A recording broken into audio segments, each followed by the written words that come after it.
Hi, today we're going to talk about periodic trends again, and we're going to be discussing one trend in particular, the atomic radius.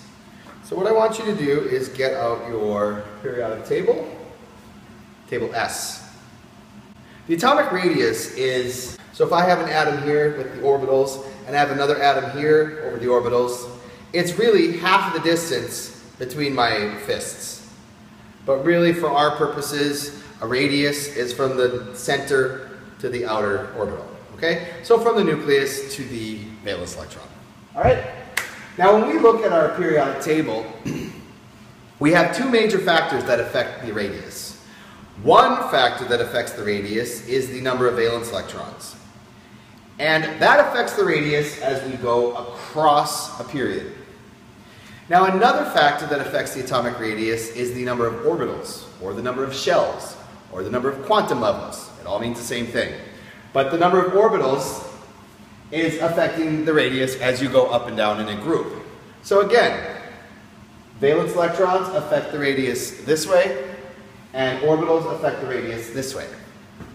One major thing that you need to remember, and this is a difficult concept for a lot of people to understand, but as you have fewer valence electrons, you can actually have a larger radius.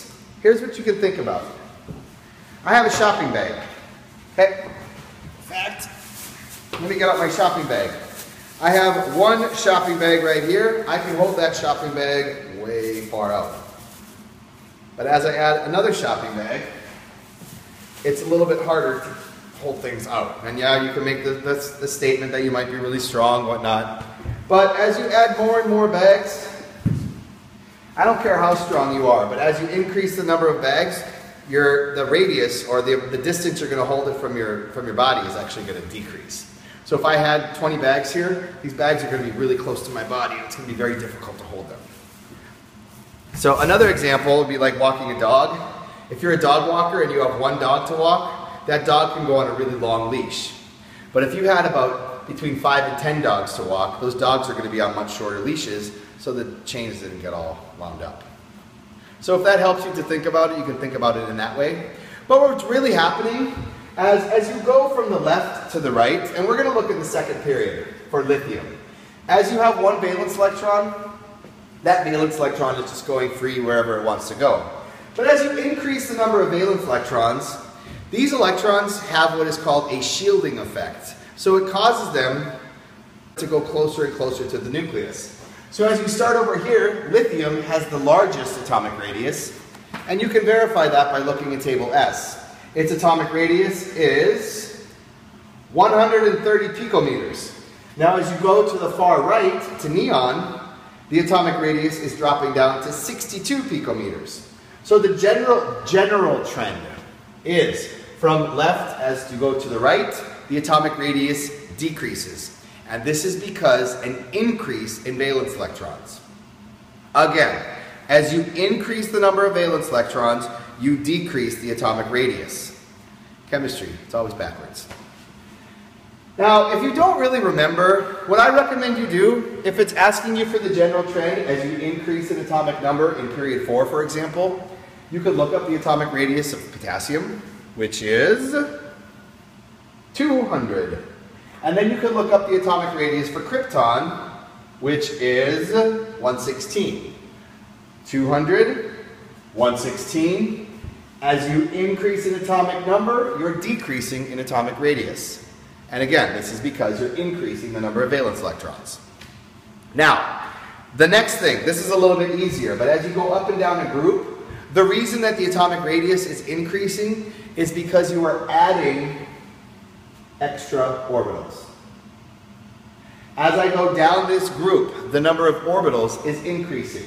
One orbital is going to have a smaller radius than 7 orbitals. Likewise over here, as I have one orbital, it's going to be a lot smaller than 6 or 7 orbitals.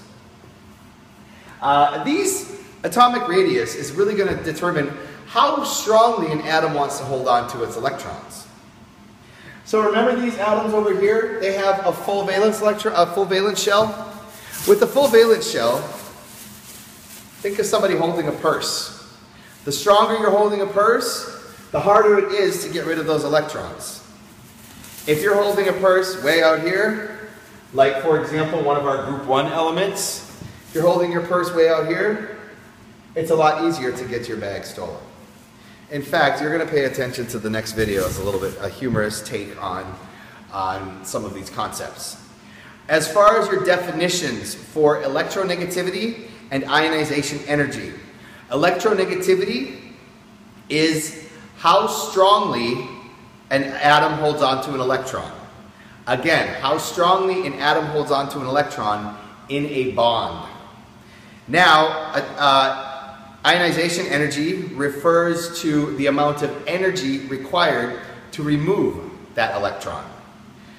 Ionization energy and electronegativity are actually directly proportional. As one increases, so does the other. As one decreases, so does the other. Okay? There's some practice problems. Pay attention. I'll see you guys.